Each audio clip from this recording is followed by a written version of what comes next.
And I always ask these institutions and these sovereign funds, what allocation would you put into Bitcoin? Just one.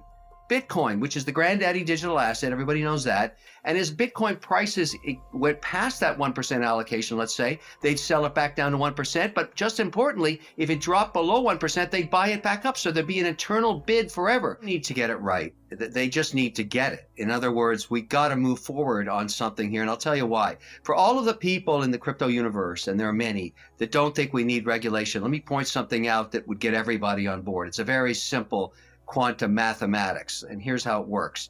The majority of invested capital on Earth is held by sovereign and pension plans, about 90+% of it. They own zero crypto, nothing. And so for all the excitement about Bitcoin, 800 billion, that is absolutely a giant nothing burger. It is totally irrelevant. It's not held by any institutions that matter. Now, I'm an indexer, and I've talked about this many, many times. There's many indexers in the world, but we service sovereign funds, pension plans. Let's say you're an oil-rich country in the Middle East.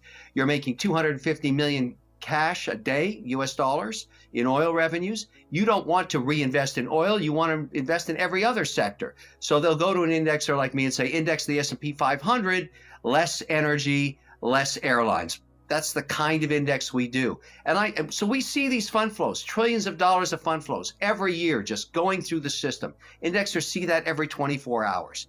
The volatility would drop dramatically. There'd be price appreciation in Bitcoin. It would be good for everybody involved in crypto. But we can't do it without policy. And so everybody should just get off this let's be rogue, let's be crypto cowboys. Forget all that crap. It's time to get this real and get a tremendous amount of capital going into crypto because it's policy and it gets regulated and it's good for everybody. It's been long awaited. This is a bipartisan effort, very important. It sets some parameters around whether, chains or commodities or securities. It contemplates all kinds of different attributes such as stable coins. And it's important to get this off the ground. This dialogue has been sorely needed. But it's not the only bill. There's also the Haggerty bill, the Toomey bill, other initiatives going on. So you've got a lot of policymakers finally addressing this issue for the first time, basically, knowing that there's a huge institutional demand waiting to get involved when they finally bring policy forward. And I'm just here to be part of it. There's many private citizens involved. It's important to get to Washington, important to talk to these leaders, important to give your ideas. They're basically soliciting the industry, and I think that's important. So, what I'm suggesting, and I'm just one voice, but I try and say this over and over again to policymakers, is let's pick one thing. I mean, the crypto universe is so broad, it's so huge, there's so many different things going on at the same time. Let's bring policy on one thing and get that done. And what I'd like that to be is stable coins, because as a payment system right now, it would be very, very productive to bring forward some policy on stable coins and let the market compete. Now, I personally prefer ones that are backed by hard assets like the US dollar, but there's many ideas out there. Some work, some don't. Obviously, what happened with Luna was a bad outcome, but that's okay. This is a nascent industry, and we're trying different ideas, but the need for an international payment system is so huge and such a huge opportunity to save costs, to provide transparency, auditability, liquidity, speed, all of those things.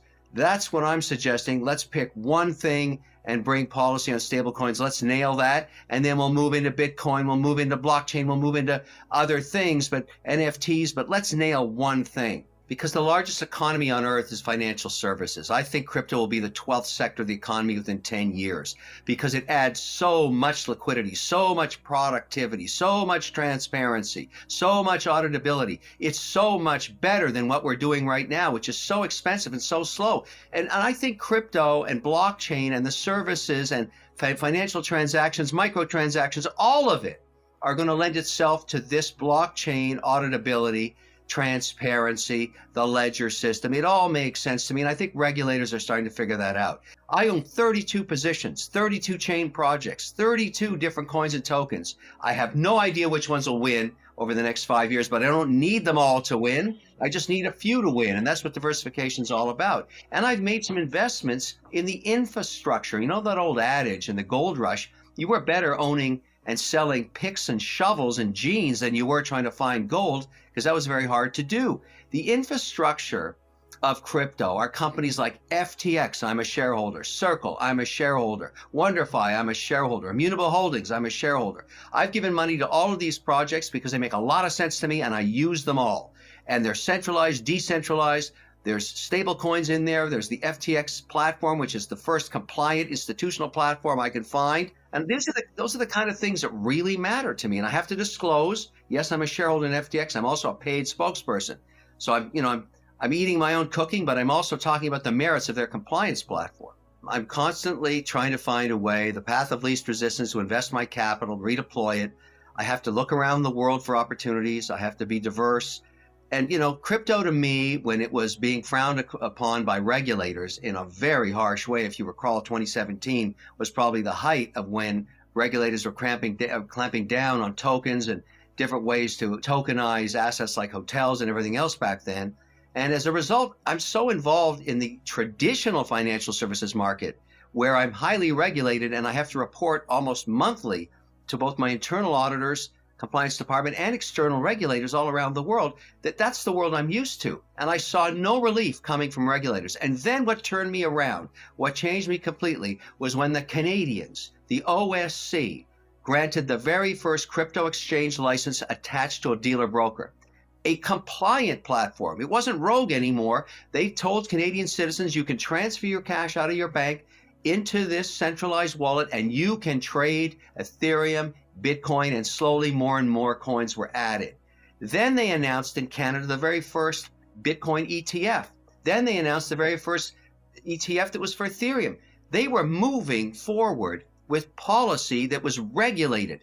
It's the model for the rest of the world. So I got on a plane, I went to United Arab Emirates, Switzerland, England, South America, and I started showing these different regulators, look what the Canadians are doing. Can we do the same thing here? And that's exactly how I'm spending my time now, trying to open up these new markets with the policies that have been put in place, tested, and proven to work in Canada. That's it for today, guys. If you found this video useful, then don't forget to like the video and share this knowledge with your friends and family.